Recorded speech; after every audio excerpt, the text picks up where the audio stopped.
ibintu bitanu iyo bigucitse ntibigaruka. Ibintu bitanu bigucitse ntabwo bishobora kugaruka. Icyambere ni amagambo. Kabiri amahirwe. Gatatu icyizere. Kane igihe. Gatanu ubuzima. Ewe nazize amaherere y'abagabo, ariko uzazira akanwa kawe. Iminsi yose turama kwisi irimo amahirwe ikabamo n'amakuba. Umurimo wose watekerejeho ukorana umwete, kuko ari ikuzimu ugiye kuzaja mu gihe gito, nta migambi ihategurirwa. Gusenga everyday, gusenga buri munsi. Nusenga uzanesha, nunanigwa gusenga uzaneshwa. Senga. Reka ngusuhuze inshuti ya Gusenga everyday. Nizere ko mumeze neza mu bisanzwe, muri kumwe nanje Manirakiza Edouard. Abari mu Rwanda shalom shalom, abari mu Burundi shalom shalom, abari muri Afrika mwese mwumva ikirundi n'ikinyarwanda n'ikinyamurenge shalom shalom, abari ku mugabane wa Burayi shalom shalom, abari ku mugabane wa Aziya shalom shalom, abari ku mugabane wa Amerika shalom shalom, abari ku mugabane wa Oceania mukurikirana ibiganiro byacu shalom shalom. Nkuko mubona kuri kamera aza Gusenga every kumwe na Dr. Revera Pastor wa Dr. Shalom shalom. Amakuru yawe? Bonjour. Umeze neza? Turakomeye. Icyumweru cyagenze gute? Ça va bien. Keburi cyumweru wasomye neza? Ça va. Sawa Pastor, mwatangira musenga Imana. Mana turagushimiye, turaguhimbajwe neza uyu mwanya duhaye, umwanya w'icubahiro, umwanya wo gusangiza abatugana ijambo ryawe, umwanya wo kwamamaza ishimwe ryawe mu mahanga yose, kugira ngo mwami abantu bose bahinduka abigishwa bawe. Niyo ntego. Ndagushimiye ko wadutoranije kuba batangiye ubwami, ishanga ryera abantu baronse, kugira ngo twamamaze ishimwe ko wadukuye mu mwijima ukatugeza mu muco wawe w'itangaza, ngo natwe tuwugeze ku bandi. Ubane natwe, utangirane natwe, ijambo ryawe ritubere inyundo imena urutare, kandi rikore ku mitima ya benshi mu migabane itandukanye, babashe kumenya izina ryawe ku bwa Yesu Kristo. Amena. Urakoze Pastor. Pasteri, ibintu bitanu iyo bigucitse ntibigaruka ni bingahe? Ibintu bitanu iyo bigucitse ntibigaruka. Ibintu bitanu bigucitse ntabwo bishobora kugaruka. Icyambere ni amagambo. Kabiri amahirwe. Gatatu icyizere. Kane igihe. Gatanu ubuzima. Nunga patuye kugenda ingingo imimo kwayo. Icyambere ibi bintu bitanu iyo bigucitse ntabwo bigaruka. Iyo amagambo agucitse ntuyagarura, iyo amahirwe agucitse ntuyagarura, iyo icyizere kigucitse ntabwo kigaruka, iyo igihe kigucitse nubwo wagira ute ntabwo wakigarura. Leta igihe, leta iyo ubuzima bugucitse biba birangiye, ibyo wifuzaga byose biba bishize. Amagambo. Imigani igice cya 10 umurongo waho wa 19 haravuga ngo amagambo menshi ntabwo aburamwo ibicumuro. Uvuga menshi ugacumura, wavuga n'amake utiteguye ugacumura. Amagambo menshi rero ntabwo aburamo ibicumuro.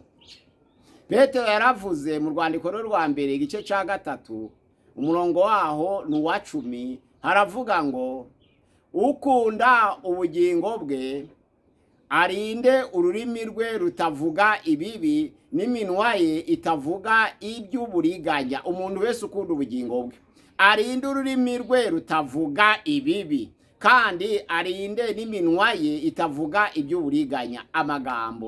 Amagambo ashaka kuvugwa ahangaha ntabwo ari amagambo yari yose, kuko ari amagambo yigira akamaro, ari amagambo yubaka. Iyo twigisha dukoresha amagambo, ntabwo ari ayo yavuzwe. Iyo umuntu avuga ubutumwa bwiza akoresha amagambo, sayo yavuzwe. Iyo umuntu yigisha abana akoresha amagambo, sayo yavuzwe. Oya, iyo umuntu atanga ikiganiro cungura akoresha amagambo, sayo yavuzwe. Ahubwo muri Timoteyo ya mbere igice cya 2 umurongo wa 6 haravuga ngo mwirinde amagambo y'amanjwe. Na Timoteyo ya kabiri igice cya 2 umurongo waho wa 16 haravuga ngo mwirinde amagambo y'amanjwe, ngo ariko amagambo y'amanjwe uyatera umugongo. Ni ya magambo yo kuvuga amasaha 2 ntaco kungura abantu kirimo. Amagambo arimo kunegura, amagambo arimo gusebanya, amagambo arimo kuvuga abandi nabi. Ayo magambo nukuyirinda. Umuntu ukunda ubugingo bwe rero arinda ururimi rwe rutavuga ibibi, n'iminwa ye itavuga iby'uburiganya. Amagambo ateranya abantu kandi kuyagarura biragoye, no kuzongera kugira ngo uzayahendahende amagambo iyo yagucitse biba biragiye, haba hasigaye kuvuga ngo iyo menya amagambo benshi ntabwo aburamwe ibicumuro. Amagambo yamanjwe uyatera umugongo, ahubwo baravuga ngo amadisikuru mabi, amagambo yamanjwe uyatera umugongo. Ntabwo ari amagambo yose bavuga kuko ari amagambo y'ingirakamaro, amagambo atwungura ibitekerezo, amagambo aduha inama, ntabwo arayo. Ahubwo amagambo yamanjwe ayavuga muri Timoteyo ya 1:6 ngo uyatera umugongo. Amagambo yagucitse igihe kimwe mu gihugu ca Egiputa, ico gihe yari Empire Greke d'Alexandrie irimo Egiputa na Tunisia n'Ubugiriki. Umuntu yafashe urugendo aragenda, ageze mu nzira hagati ari mu rugendo asanga agahanga karambitse hasi mu nzira. Arakitegereza aragahirika, ariko ageze hagasunikisha ikiregera avuga ati wampanga we wishwe n'iki. Arongera aragahirika aravuga ati wampanga we wishwe n'iki. Ubwa gatatu arongera aragahirika ati wampanga we wishwe n'iki. Kari agahanga kari mu nzira, nta muntu nyirako wari uhari, nta gahanga baciye bagashira mu nzira. Ni muri Empire Greke d'Alexandrie. Ka gahanga ubwa gatatu kaba karavuze ngo njyewe nazize amaherere y'abagabo, ariko uzazira akanwa kawe. Abarakaretsa aragenda, ageze mu rugo abwira abantu ati nyamara nahuye nasanze agahanga mu nzira, ariko kari kuvuga nibyo kari kuvuga nibyo. Bati tubigeze ku buyobozi, igihugu kirimo agahanga kavuga, ubuyobozi bukwiriye kubibege. Babigeza ku bategetsi bo hasi bati ibi ntabwo byagarukira ahangaha, ntabwo agahanga kaba kari mu gihugu umwami biyoberwe, bigomba no kugera ku mwami. Tujanuje kubihamya ubivuge neza ukuntu wabonye agahanga kari kuvuga. Baragenda bageze ibwami, aravuga ati njyewe nageze mu nzira nsanga agahanga kari kuvuga. Ati nibyo umwami arahahamuka, aravuga ati ndaguha noneho rero ibisumizi byanje biguherekeze n'abantu, maze ugende ubereke agahanga kari, maze kavuge uhari nabo bahari, maze muze mubimpamirize neza. Abwira ibisumizi ati rero ni katavuga mu kigihanga cye mugishire kuri ako gahanga niba gahari. Baragiye bagezeho ka gahanga kari bagasangaho, bati harya kavuga gati, bati gahamagare twumve. Aragasunika ati harya wampanga we wishwe n'iki. Aravuga wampanga we wishwe n'iki, karahora. Wampanga we wishwe n'iki, karahora. Wampanga we wishwe n'iki, karahora. Ka gahanga karahora. Ati none ko katavuze, ati none ko kavuze. Nahamagaye gatatu karavuga, atongera wampanga we wishwe n'iki, ndikavuga. Wampanga we wishwe n'iki, ndikavuga. Wampanga we wishwe n'iki, ndikavuga. Barahirirwa ariko bisubiramo, wampanga we wishwe n'iki, agahanga karaceceka.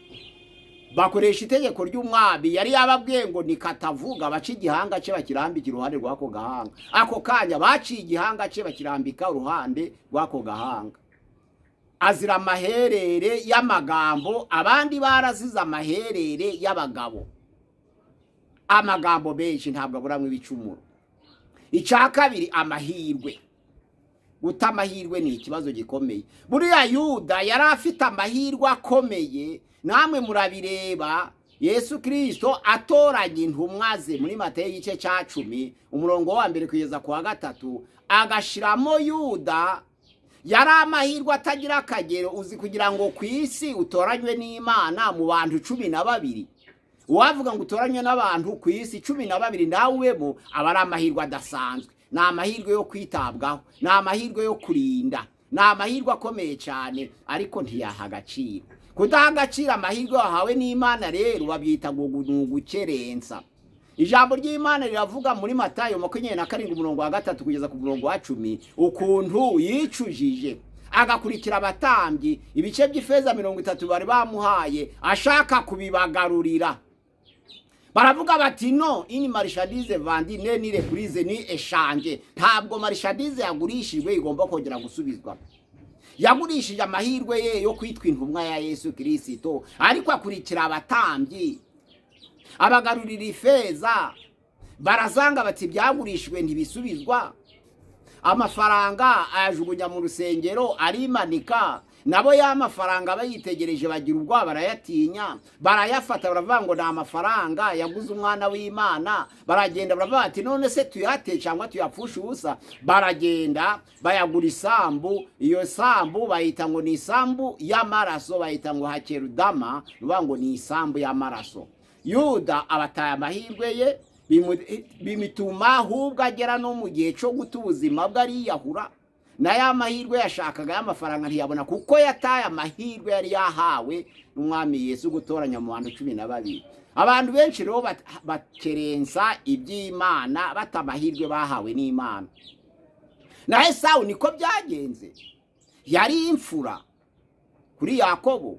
Ariko ijambo ry'Imana mu Baheburayo igice cya 12 umurongo wa 16 haravuga ngo muri mwe ntihakagira umuntu wibesha ngo akerense iby'Imana. Ntihakagira umuntu ukora icyaha kibabaje nk'icy'ubusambanyi. Ntihakagira umuntu ukerensa n'iby'Imana ngo nka Esawu waguranye umurage we w'umwana w'imfura akabugurana igaburo rimwe gusa. Ijambo ry'Imana riravuga ngo muzi neza kuko igihe cyo kuraga uwo murage atabyemerewe, nubwo yabishakaga cyane arira.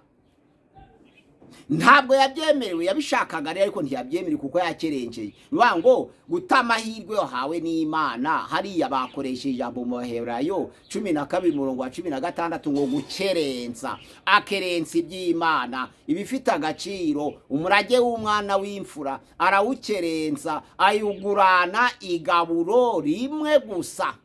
Ariko igihe cyo kuragwa araza yihuta, abishaka bwangu. Ijambo ry'Imana rivuga ngo ntiyabyemererwa nubwo yabishakaga cyane kandi arira.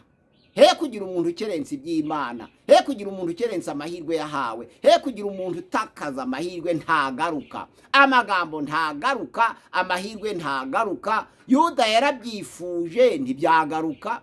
Yarazi ngo namara kujugunya amafaranga wenda barayakira yumva araruhutse ntibyagaruka.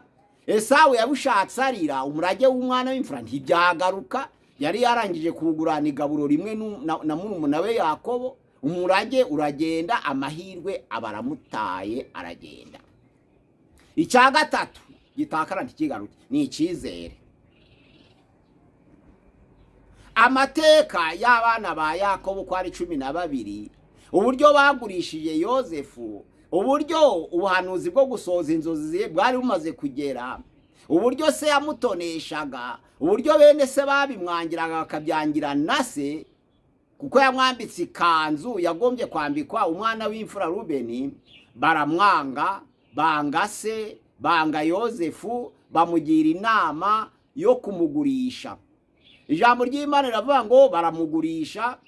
Ariko ubwo se yari afite imyaka 17, yabwiraga Yozefu ngo sanga bene so ku mikumbi ubagemurire. Aginguka baravuze ngo turamubonye, karosaraje, turareba iherezo ry'inzozi ze. Yabagezeho baravuga bati turakubonyesha. Ijambo ry'Imana riravuga hari ibyobo bacukuraga mu butayu byo kureza amazi amatungo azakoresha mu gihe cy'iki. Noneho bagiye kumwica, Rubeni mukuru wabo aravuga ati have uwo n'umwana na amaraso ya data, nimumuramburire ikiganza byazadukoraho. Ahubwo hari ibyo bahangaha dushobora kumujugunya mu cyobo, tukamwambika umugozi tukamumanuramo, akagera yakiri muzima atahutaye, akazagwa muri urwo kugira ngo bitatubarwaho, tutamuramburaho ibiganza, noneho tukaba tuvushije amaraso. Ubwo bwari ubugoryi. Ariko noneho bagitegereje, hari abakaravane b'Abanyegiputa bacuruzaga abantu babageraho. Aravuga ati uyu n'umwana wacu na amaraso ya papa, ntabwo twamuramburaho ibiganza ngo tumuvushe, ahubwo reka tumugurishe. Turabona abantu bakeneye kugura abantu, bamujane azicwe n'abandi bye kutubarwaho. Barabahamagaye babereka icyashara, baramwitegereza, basanga ni umusore mwiza koko, kandi koko yari mwiza nkuko byanditswe mu Itangiriro igice cya 37 umurongo wa 6, yari mwiza n'umurongo wa 7. Baramugura, bamugura ibice by'ifeza 20, ntabwo ari 30 nkuko bamwe babivuga, ahubwo kuri Yozefu ni 20. Bamaze kumugura ibice by'ifeza 20, baramujana bamushira mu bandi, bamujana mu Egiputa. Agezeyo agirira umugisha, ukuboko kw'Imana kuguma kuri we. ijambo ry'Imana riravuga ngo mu gihugu cy'Ikanani hatera inzara, bene se bagiye gufunguza mu gihugu cya Egiputa basanga yarabaye umutware ariko ntibamumenya.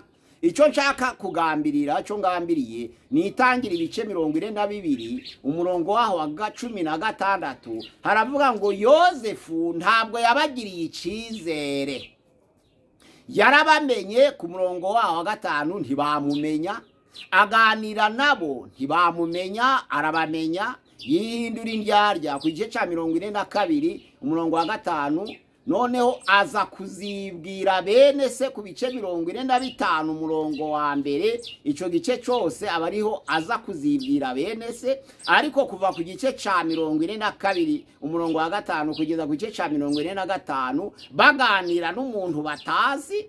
Ariko ijambo ry'Imana ryanditswe ku gice cya 42 umurongo wa 16 yarababaje ngo mbese mufite murumuna wanyu? Baravuga bati turamufite. Arahari? Nibyo.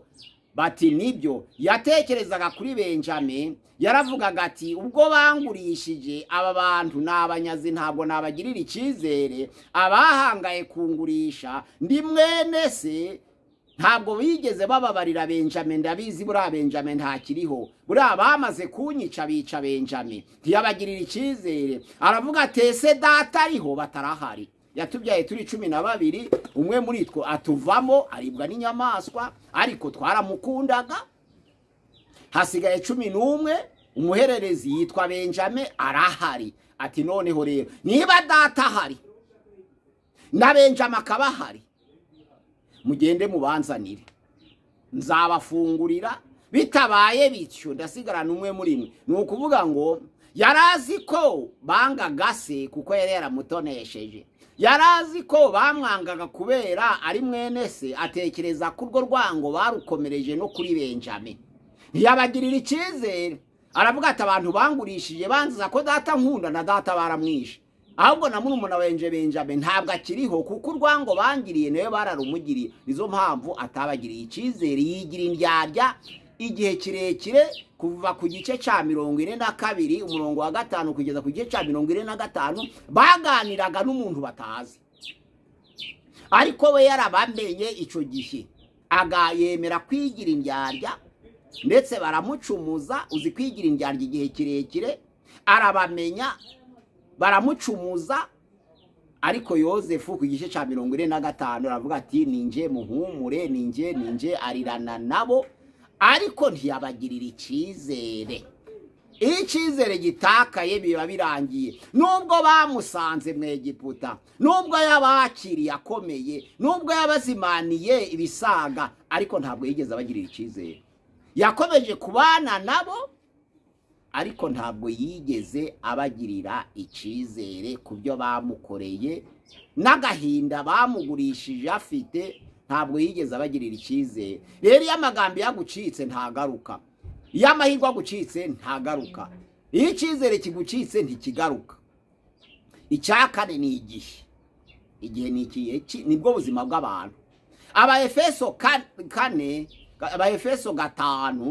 umurongo wa 15 kugeza ku murongo wa 16 haravuga ngo mwirinde mutagenda nk'abatagira ubwenge, ahubwo mugende nk'abanyabwenge. Mwirinde mutagenda nk'abatagira ubwenge, ahubwo mugende nk'abanyabwenge.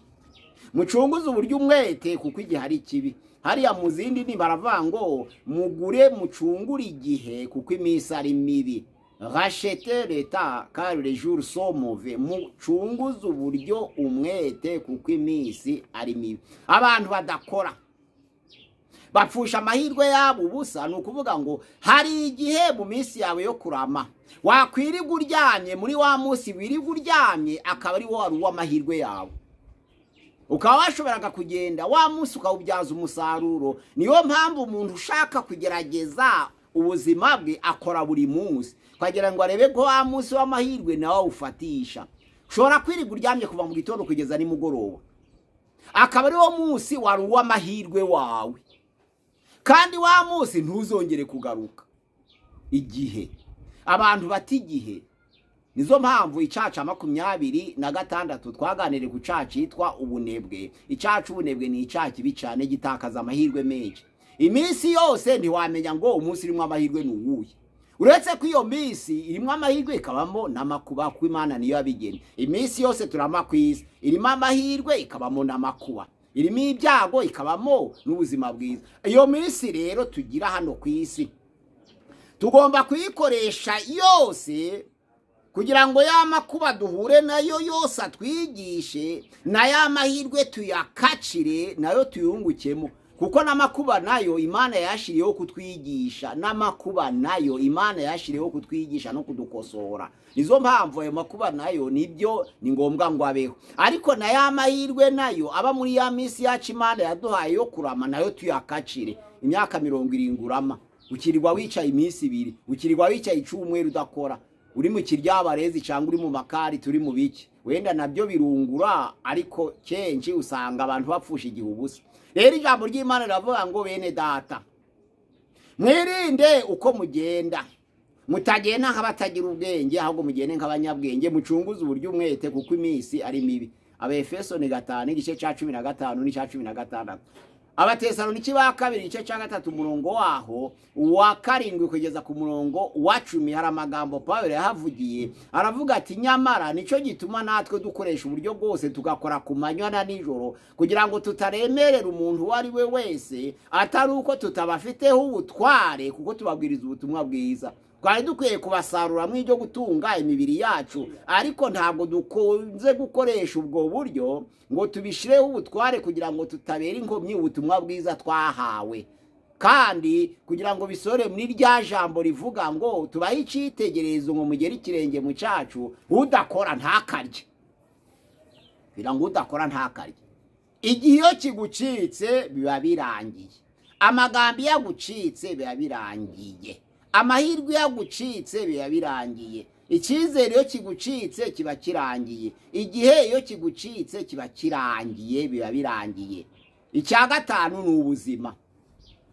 Umubwiriza igice cya 9 umurongo waho wa 5 haravuga ngo abazima bazi ko bazapfa, ariko abapfuye ntaco bazi. Ku murongo wa 10 haravuga ngo umurimo wose werekeje amaboko ukorane umwete, kuko ari kuzimu ugiye kuzaja mu gihe gito, nta migambi, nta gutekereza, nta no kumenya. Umurimo wose werekeje amaboko, umurimo wose werekejeho ibiganza, umurimo wose watekerejeho ukorane umwete, kuko ari kuzimu ugiye kuzaja mu gihe gito, nta migambi ihategurirwa, nta gahunda y'ubuzima ihari, nta no gutekereza guhari, nta no kwibwira guhari, nta no gutunganya ibitubeshaho bihari, ahubwo byose biba bishize.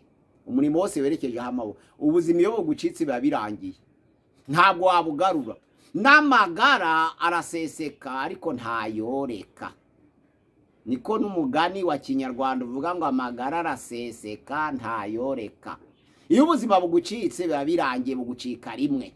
Bwaba ubuzima bwo kubaho, bwaba ubuzima bwo gupfa, iyo ubuzima bugucitse ntabwo bugaruka. Bene data, mutekereze kuri ibi bintu bitanu. Iyo bigucitse ntibigaruka. Iyo amagambo agucitse ntagaruka nubwo wakwicuza. Iyo amahirwe agucitse ntibigaruka nubwo wakwicuza. Iyo icyizere kigucitse ntikigaruka nubwo wakwicuza. Iyo igihe kigucitse ntabwo kigaruka nubwo wacicuza. Iyo ubuzima bugucitse ntabwo bugaruka nubwo wabwicuza, nubwo wagariza imbaraga zose. Ni ukuvuga ngo amagambo benshi muyirinde, kandi muhe agaciro amahirwe mwahawe n'Imana. Niba Imana yaraguhaye ubuzima bw'umubiri, wahawe igishoro cyuzuye, koresha amahirwe yawe uyabyaza umusaruro. Ko abantu bose ntibabeshwaho no gutoragura, hari abatoragura bakabaho, ariko ntabwo ari benshi. Abantu babeshwaho no gukora, ntabwo abantu babeshwaho no gutoragura. Icyizere ukirinde, icyizere abantu bagufitiye. Iyo bavuze ngo umukobwa arasambana, bakaja mu magambo, bamara bakavuga ngo barangije kumenya ko bamubesheraga, nubwo bamubesheraga ntabwo abantu bongera kumugaruraho icyizere. Iyo bavuze ngo uyu muhungu ariba nyamara, bamara bakaja mu magambo bakavuga ngo uyu muhungu bamubeshe ntabwo yiba.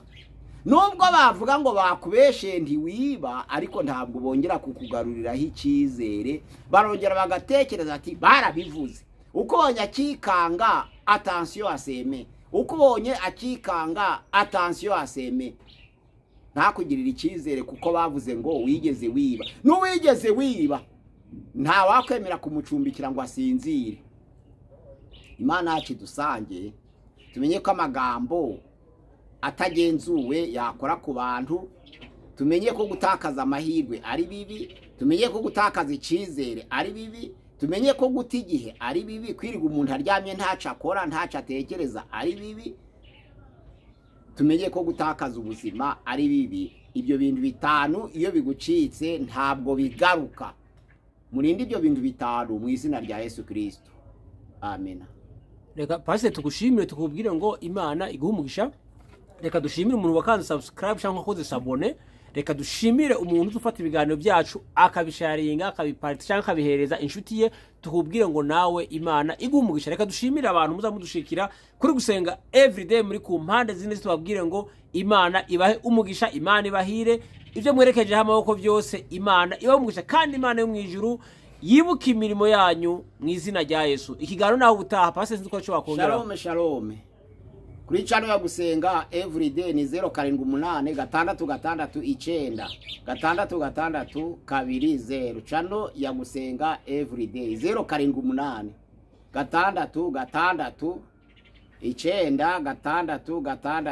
0786696620 kuri channel ya gusenga everyday. Imana ibahe umugisha naho ubutaha. Ikiganiro naho ubutaha. Shalom shalom. Shalom. Gusenga everyday, gusenga buri munsi. Nusenga uzanesha. Nunanigwa gusenga uzaneshwa. Senga.